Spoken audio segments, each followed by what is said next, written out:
Would you believe if I told you that one of the famous Olympic marathons was won by a man who rode in a car for 11 miles of the race? Crazy, right? There are more from where that came from. All eyes are on the brave Belgian. And it's no surprise because track and field itself has a very intriguing origin. You see, a long time ago, the Greek lords decided that a good way to celebrate their gods was sprinting. But several things happened and it had to be scrapped. A few centuries later, it was revived. And the likes of Carl Lewis, Usain Bolt, and Sha'Carri Richardson got named in track and field history due to this significant decision from the Greeks. So how did what started as a celebration of the Greek gods transform into some of the most highly admired sporting events across the globe? Let's take a quick trip down memory lane. To start this history, we might have to go far back in time, back when there was no pen or paper to record details about history, the prehistoric times. Since running, jumping, and throwing are natural and common human physical expressions, it's only normal that it was one of the physical activities carried out during the prehistoric times, whether as a contest or individually. However, there's no record of it, so the story truly begins in 776 BC in ancient Greece. During that period, the Greeks were all about honoring their numerous gods, and they carried out different celebrations and festivals in their honor. One such celebration was the first recorded example of track and field events, the ancient Olympic Games. These games, which were held at the Stadion in the Valley of the Olympia on the southwestern coast of the Greek peninsula, were majorly for men to show off their athletic abilities. No women allowed.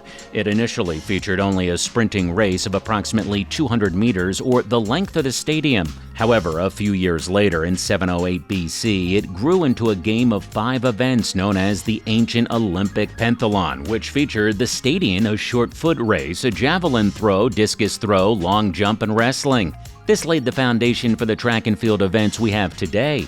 The Olympic events were held every 4 years, just like it's done in modern times, and it soon spread to the Romans, who continued the games until it was banned in 394 AD by the Christian Emperor Theodosius. The emperor had canceled the games due to its ties to pagan beliefs, but it was soon revived centuries later. When the Olympic Games was reintroduced in 1896, a marathon race was added to the initial list of events that were to be held. Why would anyone want to run for about 20 miles? Well, it all goes back to 490 BC. That year was when the Greeks successfully overpowered the Persian invaders in the Battle of the Marathon. After a victory, a man named Phidippides ran 25 miles from Marathon to Athens with the good news. Upon getting to his destination, he called out, "Be joyful, we win," before collapsing and dying of exhaustion. So, to honor him, the marathon was introduced. After 1896, this form of race became a part of the track and field events, only that several alterations were made to it. In the Middle Ages, other track and field events began to develop in Northern Europe. The stone and throw competitions, which are the predecessors of the modern-day shot put and hammer throw events, originated in the Celtic societies. While the pole vault, which is one of the last track and field events to develop, got its origins in Northern Europe. Unknown to many, these developments in Europe were the beginning of great things to come. After the emperor put a stop to the ancient Olympic Games, athletic contests were almost non-existent. There were a few in areas across Europe, but nothing so recognized. But the sport sporadically came back to life in England between the 12th century and the 19th century. These athletics competitions were initially discreet, just something between rival educational institutions, sports clubs, and military organizations. Then in 1834, a school in England called the Royal Shrewsbury School hosted a series of events that they claim served as the precursor for recent track and field events. Then in 1851, the Wenlock Olympian Games came into existence, which featured a series of throwing and jumping events, a half-mile foot race, and a leaping and distance contest. With the establishment of these games came different suggestions on ways to make it something more recognized. There were talks about making it a national contest. Some suggested that it was best to keep it exclusive. However, while they were still deliberating, Dr. William Penny Brooks of Wenlock took the bulls by the horns and created the National Olympian Association, a body which was to be in charge of the National Olympian Games in 1865. And the next year, they held their very first Olympian Games in Crystal Palace in London. This event was so successful, we're talking thousands of people in attendance, that the Amateur Athletic Club was immediately formed. The basis of this new club was to hijack this track and field events and make it something for the educated elite. But their plan flopped. The club became an association, the Amateur Athletic Association, and the games remained for everyone. However, the creation of athletics bodies and hosting of track and field events was not only happening in England. In 1876, the New York Athletic Club began holding an annual national competition, the USA Outdoor Track and Field Championships. And in 1888, the Amateur Athletic Union, the general sports governing body for the United States, was founded. A similar body, the Union des Sociétés Françaises des Sports Athletiques, was also founded in France in 1889. With the advent of these national governing bodies all over the world, international competitions became possible, and in 1896, something fantastic happened. 1896 was the year the modern-day Olympics came to life.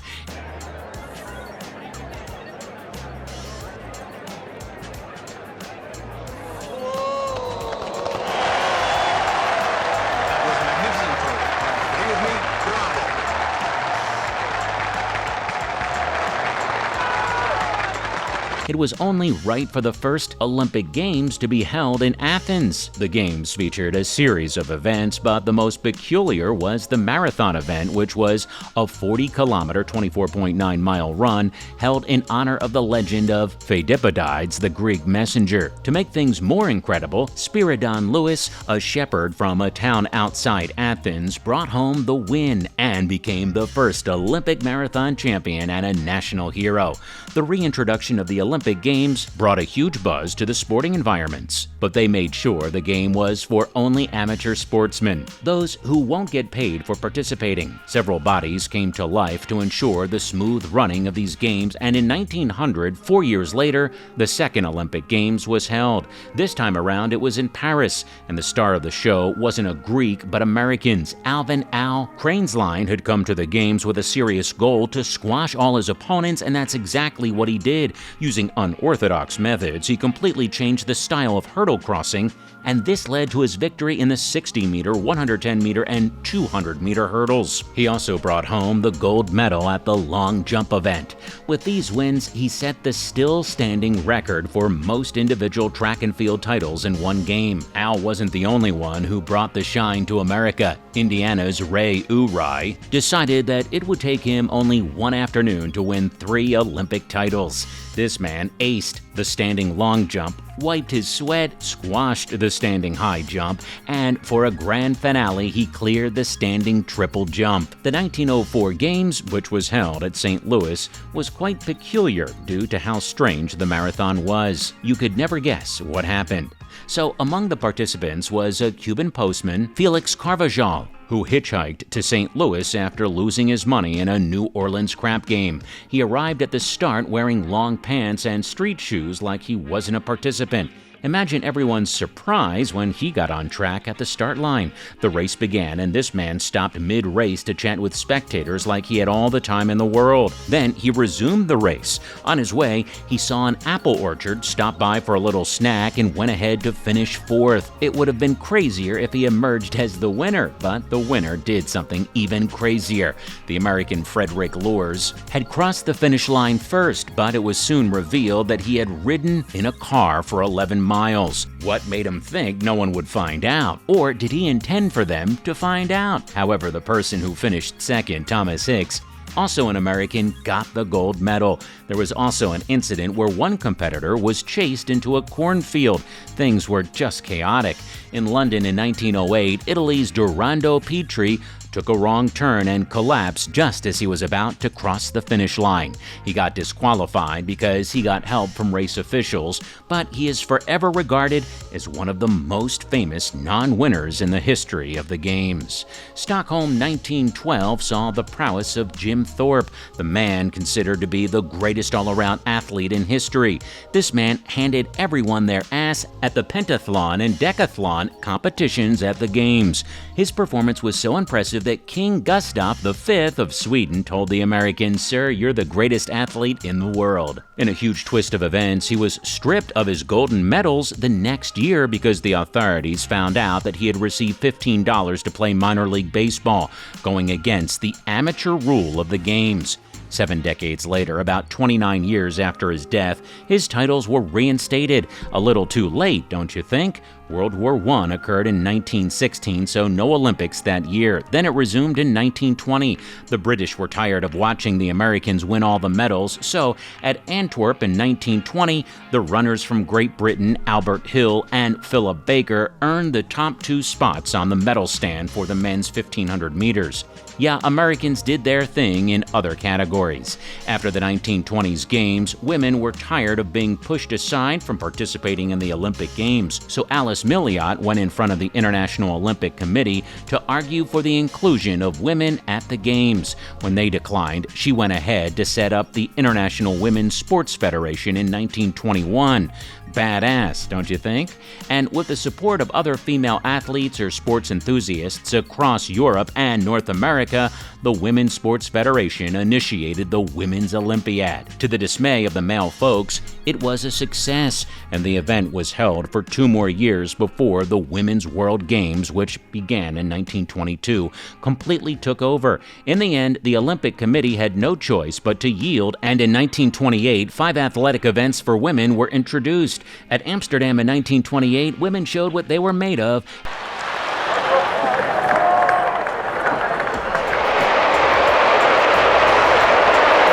The 100-meter, 800-meter, 4x100-meter relay, high jump, and discus events that were slated for them. And 16-year-old Betty Robinson, a high school student from Riverdale, Illinois, became the first woman to win an Olympic track and field title by emerging victorious in the 100-meter race. Despite the inclusion of women, they were still quite restricted. In Los Angeles in 1932, 21-year-old Texan Mildred Didrikson Zaharias was allowed to participate in only 3 events despite qualifying for 5. However, that didn't dim Didrikson's bright light. She went ahead to win 2 Olympic gold medals in the 80-meter hurdles and javelin. Then she got a silver in the high jump. In 1936, African-American Jesse Owens emerged as an Olympic hero. Owens is ahead. Sternberg and Borsman are fighting. Owens out front. Now, the amazing Owens again. Despite Adolf Hitler's intention to make the Berlin Games a showcase of Aryan superiority. Maybe that was what got him so mad. He made sure there were no Olympic Games till 1948. Ironically, in 1948, Dutch woman Fanny Blanker-Cohen brought glory to Germany by being the first and only woman to claim 4 track and field gold medals at a single Olympics. She had won the 100-meter, 200-meter, 80-meter hurdles and 4x100-meter relay.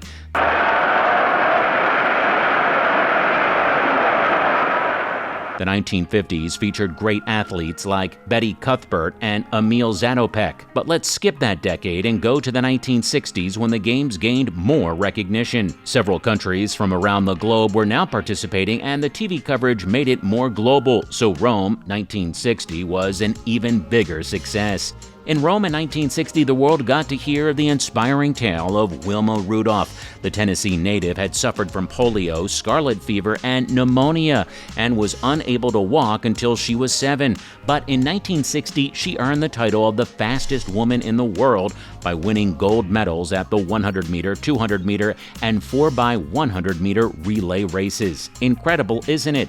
In Tokyo in 1964, the Americans did their thing as usual. The likes of Billy Mills and Wyomia Tyus did their thing. The same happened in 1968 in Mexico City. The U.S. representatives Tommy Smith, John Carlos, Al Order, and Dick Fosbury had all come home with medals. The 1970s Games also saw the rise of the likes of Bruce Jenner, Alberto Giantorino, and Frank Shorter. However, what made this decade special was that the amateurism clause was swapped with professionalism.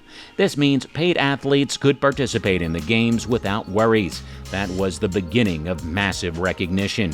With this new rule, the profile of the sport was boosted tremendously, and the likes of Sebastian Coe, Zola Budd, Carl Lewis, Sergei Bubka, and Florence Griffith Joyner gained worldwide recognition. Many world records were crushed in this decade, and the rift between competitors from the United States, East Germany, and the Soviet Union due to the Cold War further spiced things up. This increase in popularity also came with improvements in sports science. There were changes in coaching methods, training facilities, sports equipment, and athletes' diets. And the use of performance-enhancing drugs became quite common. Not a good thing, but it happened. By the 1990s, track and field events became even more professional and international, with the governing body gaining more members. The track and field events also got more defined, with them being divided into 3 categories: track, field, and combined.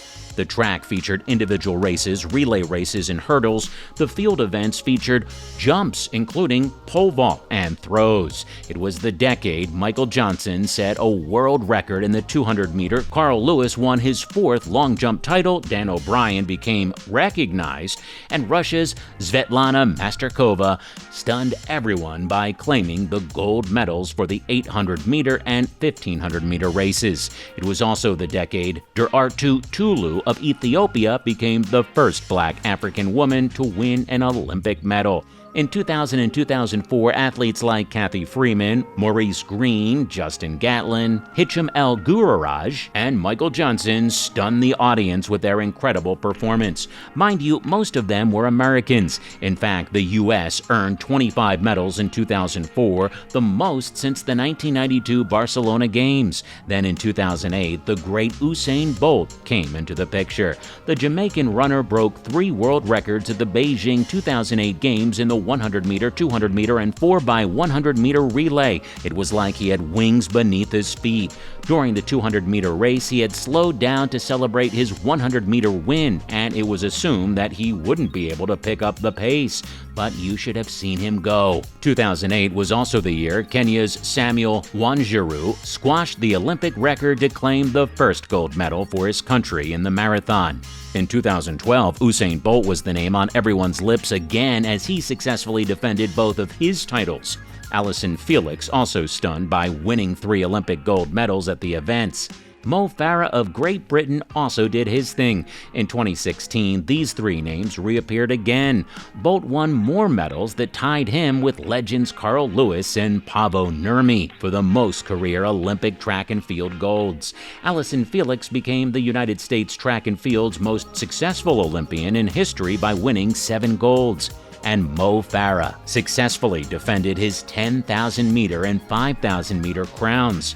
Other notable mentions from that year are Michelle Carter, Almaz Ayana, Matthew Centrowitz, Wade Van Niekerk, and Shawnee Miller-Ubo. Then in Tokyo 2020, despite the setback caused by the pandemic, several world records were broken and new ones were set courtesy of Yulimar Rojas of Venezuela for women's triple jump, Sydney McLaughlin-Leverone of the U.S. for women's 400-meter hurdles, and Norwegian Karsten Warholm for men's 400-meter hurdles.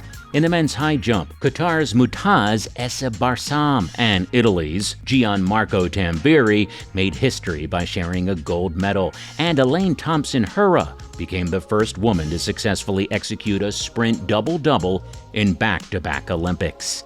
It's beautiful to see the evolution of the games from the ancient times to now. At that time, no one knew how far things would go or the lasting impact their decisions would have. But here we are now with an opportunity for athletes to showcase their talents and the audience to have proper entertainment. And it all started with the Greek gods. Now the 2024 Olympic Games are going on in Paris. We can't wait to see the new records that would be set or broken. Kindly let us know the countries or people you're rooting for in the comment section. Hey, if you enjoyed this video, don't hesitate to like, share, and subscribe. You definitely don't want to miss out on other content. We'll see you in the next video.